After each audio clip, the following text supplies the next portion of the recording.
Okay, we've been talking a lot about soil, and we talk about it sometimes like as if it's just a bunch of little grains that are stuck together. But actually, soil has a lot more going on than just being an assembly of grains.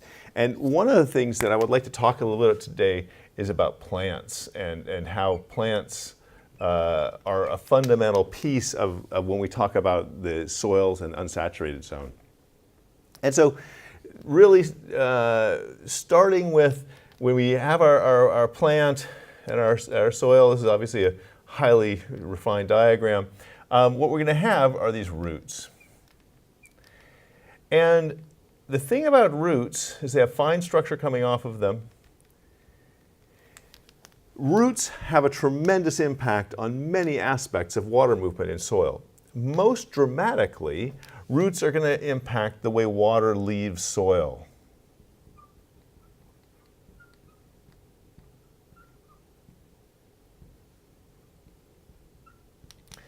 So the deal is that while we can have infiltration processes where water percolates due to gravity and capillarity, etc., when it comes, the wetting fronts typically occur under very near saturated conditions. So there's a lot of water that can flow.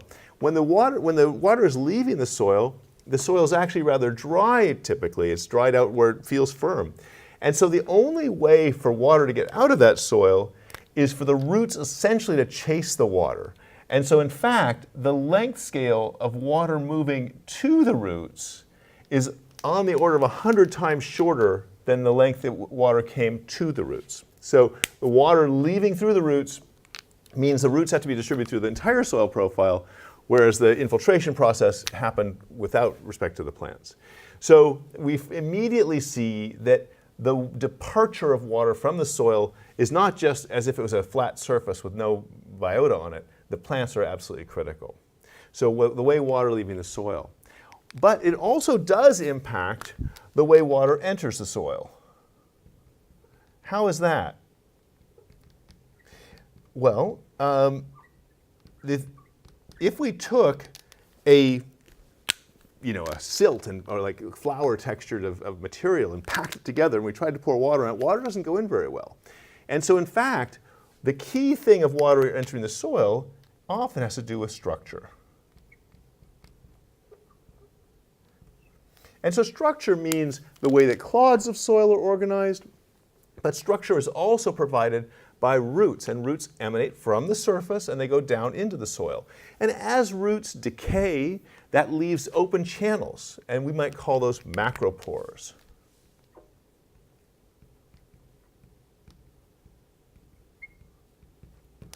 So these roots and other things such as worms create macropores through which water can flow much more easily than it might flow through the soil if we just looked at the texture alone. So we see that plants have a huge impact on the evaporative use and how water gets out of the soil, but also they give rise to things like macropores. And of course, the soil is only stable to the degree there's high tensile strength. And so the roots also provide great tensile strength.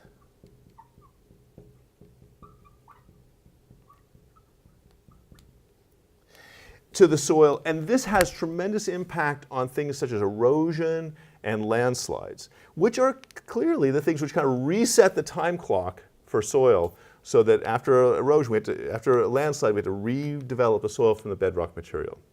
So what I want to really emphasize here is that while we talk a lot about the physics of the system, the biology dictates a lot of really the big pieces of how the soil system operates, both in terms of water and also its structure.